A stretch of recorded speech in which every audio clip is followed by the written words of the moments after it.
I like anime because it's animated.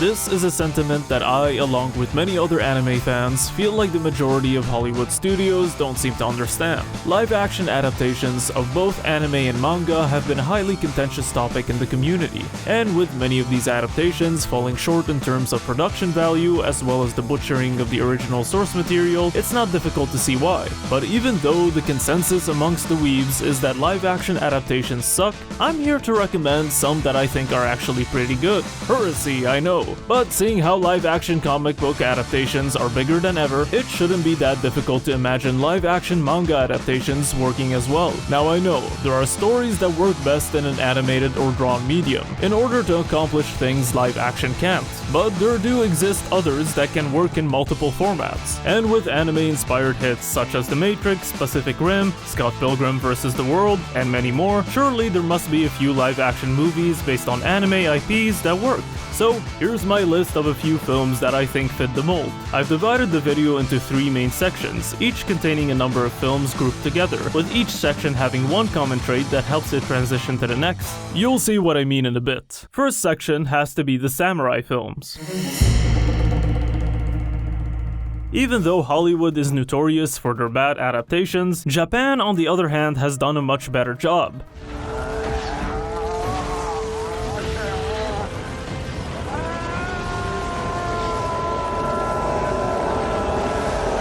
For the most part. And since the most culturally significant Japanese films in the history of cinema are samurai films, look no further than Akira Kurosawa's Seven Samurai, then it makes sense that the easiest IPs to adapt have been from that genre. The 2 IPs that I can recommend are the Rurouni Kenshin movies from 2012 to 2021, and 2017's Blade of the Immortal. Rurouni Kenshin follows a former assassin, now turned pacifist, Kenshin Himura, as he traverses Japan with his iconic inverted sword, to defend those in need of protection without killing. Sometimes referred to as Samurai X, the first live-action film in the franchise was received positively by both fans and critics, and was one of the highest-grossing movies of the year in Japan. I myself have only seen the first film at this point, so I can't give my opinion on the entire series, but I believe it has perfect casting, translates the costumes and aesthetic of the original source material really well, and has fantastic action choreography and cinematography. Now jumping to Blade of the Immortal, from Takashi Miike, the director of over 100 movies, this being his 100th film, it's a highlight for his signature use of visually thrilling violence. The film follows a highly skilled samurai in feudal Japan, who's cursed with immortality, as he promises to help a young woman avenge the death of her parents. The black and white opening of the film, where the main character solos an entire army by himself, was insane to watch. Sure, it does the whole villains attacking him one by one instead of jumping him because they're incompetent trope for the scene to work, but it was still an awesome scene. Since I'm unfamiliar with the original source material on this one, I don't have anything else to compare it with, which helps me judge it as its own thing.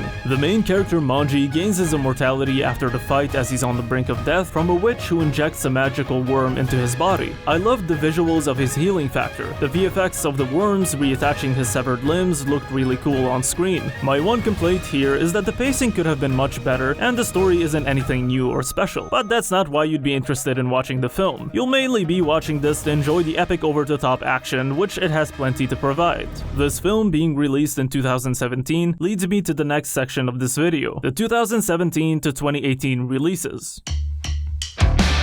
For whatever reason, that period of time had a consistent rate of good live-action adaptations. Or at least it was the period when I started getting into them, so that's how I feel about it. Now don't get me wrong, this was still the year of Ghost in the Shell, Netflix's Death Note movie, and the Japanese Full Metal Alchemist film, which were definitely misses in my book. But with all their problems, from dumbing down the original source material to completely missing the point of the story, and especially the bad casting choices, I consider these films as somewhat of a step in the right direction. They did manage to up the production effort in comparison to previous movies that were coming out. But back to the films that I would recommend. Other than Blade of the Immortal, the films released at this time included Tokyo Ghoul, Ajin Demi-Human, JoJo's Bizarre Adventure Diamond is Unbreakable, Gintama, Bleach, and Inuyashiki. Even though opinions are more mixed on this one, Tokyo Ghoul was surprisingly good. The film follows a young college student who, after being attacked by a human-like flesh-eating monster called Ghoul, receives an organ transplant from that very creature, becoming part monster himself. itself. If you're into Japanese horror movies as well as kick-ass fight scenes, then you'll have a good time with this one.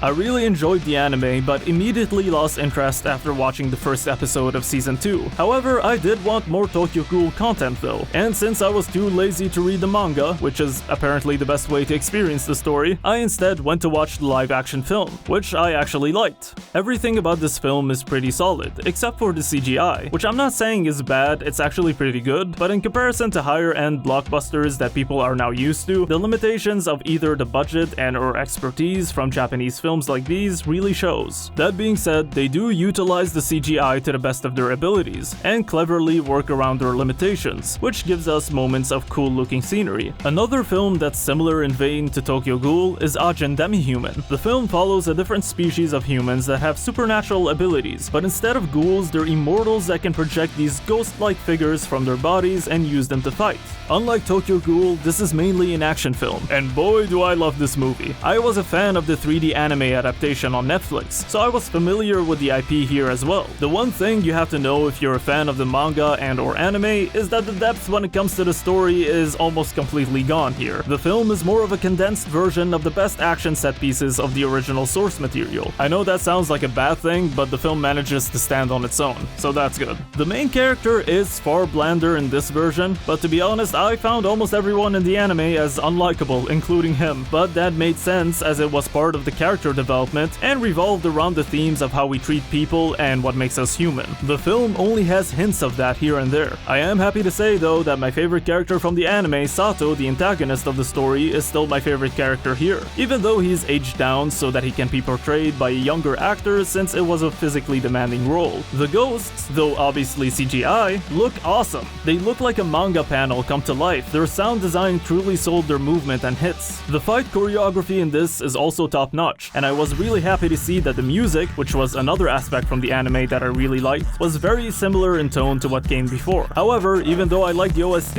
it felt like they only had that one track and nothing else, so it gets old pretty quickly. On to the next film. I can't really say much about the JoJo movie since I haven't seen it, but it's on here because JoJo fans actually like it. It's also another film directed by Takashi Miike. I did see a few clips online and I'm genuinely impressed that they managed to pull off the stands, even with the CGI looking uncanny as hell. I don't have much to say about Gintama either, other than it was hilarious. It has the worst VFX out of all the movies on this list, but it's so meta and self-aware that it just makes it part of the joke. Fans of the anime were actually fond of the film, and especially with the lead actor playing the role of Gintoki Sakata. Is that how you pronounce his name? Sakata Gintoki. Whatever. Now for another surprisingly good adaptation, we have Bleach. I noticed that most of the fans that were voicing their concerns online about this film when it was first announced were mainly Western fans that had Dragon Ball Evolution flashbacks and weren't aware about the director's previous work. I, however, had never seen Bleach as a kid, and when I tried to give it a watch as an adult, I couldn't get into it. The first few episodes were meandering as hell, and apparently it takes 25 episodes for it to get good, but I never made it that far. The film follows a Japanese teenager that can see ghosts, who ends up gaining powers and becomes a Soul Reaper, who fights creatures known as Hollows. Though you might find the orange hair of the main character ridiculous in live action, the translation of the imagery and aesthetic of the manga into film was fantastic. Everything from the costumes to the CGI worked really well, though nothing exactly groundbreaking or anything, it was just really competently done. The fight choreography, the cinematography, and the overall storytelling were a blast, and the director truly has an eye for it, which leads me to another film of his that came out in the same year, Inuyashiki. I was discouraged to watch the Inuyashiki anime due to not liking how the CGI effects blended with the 2D animation, so I was interested in checking out this movie, which I ended up really enjoying. It follows the story of an old man and a young teen who, after an encounter with aliens, both gain superpowers through robotic enhancements. The old man uses his powers for good, while the teen uses them for evil. The film has some of the best CG I've seen in a Japanese film. The action is absolutely fantastic, and the story manages to keep its depth, unlike Ajin Demi-Human. This leads me to the third and final section, anything directed by Shinsuke Sato. If you're an anime fan, you've probably gone through this before. You hear that an anime or manga you like is getting the live-action treatment, you panic, then hear that Shinsuke Sato is directing and feel a sense of not only relief but also excitement.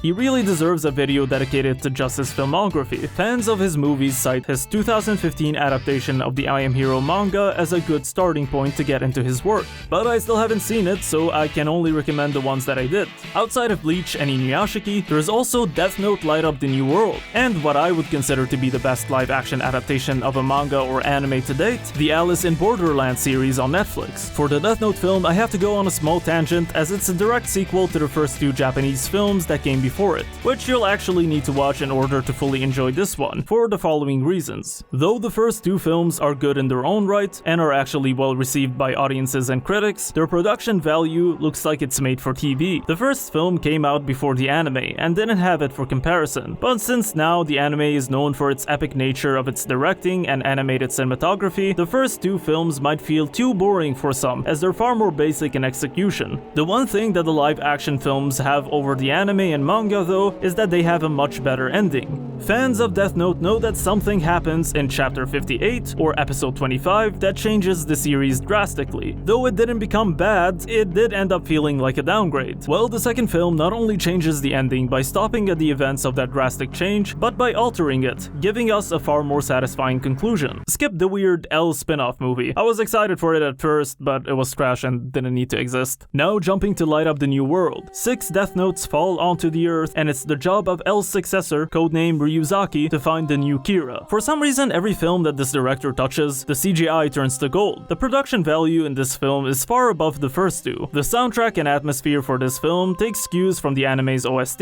and visuals, but doesn't go over the top, instead keeping it more subtle and poetic. My one gripe about the film is that the plot does get a bit convoluted regarding a potential descendant of the original Kira, Light Yagami, but other than that, I thought the film was amazing. Now turning to Alice in Borderland, a group of friends find themselves in a strange, emptied-out version of Tokyo in which they must compete in dangerous games in order to survive. After watching the first season, I went to check out the anime adaptation, only to realize that this is one of those rare instances where the live-action version is far superior to the anime. Everything from the production value to the casting, the directing, the cinematography, and the action, and the mystery surrounding the Borderlands were fantastic. Also, after finishing the series in its entirety, I went to check out the manga to compare the endings, and I preferred the subtle take that the live-action version had. If you like the death game concept of Squid Game and you're into dystopian sci-fi mysteries, then you should check this one out. Anyways, that's all for my recommendations. Let me know if you agree or disagree with anything on here, and if you yourself would recommend any live-action adaptation that I didn't include. For bonus recommendations, Alita Battle Angel was really good, but the film did feel like it was just the prologue for a bigger story, and at this point we still haven't had any form of continuation. The Speed Racer movie has its fans as well, and even though I feel like the film is overdosing on its stylized transitions and effect, it's still very fun to watch. There is also Edge of Tomorrow, which was based on the light novel and manga All You Need Is Kill, though not sure how much the movie strays from the source material. Oh yeah, and I guess technically Old Boy counts. That would be on top of my list, if it does. So that's all I have to say. If you're new here, my name is Sami, and I make videos about movies, usually lost or obscure, and sometimes stuff like this, and I also make videos where I make my own films. So if you like what you saw and you're interested in seeing more, make sure to like, comment, share, subscribe, you know, the good stuff.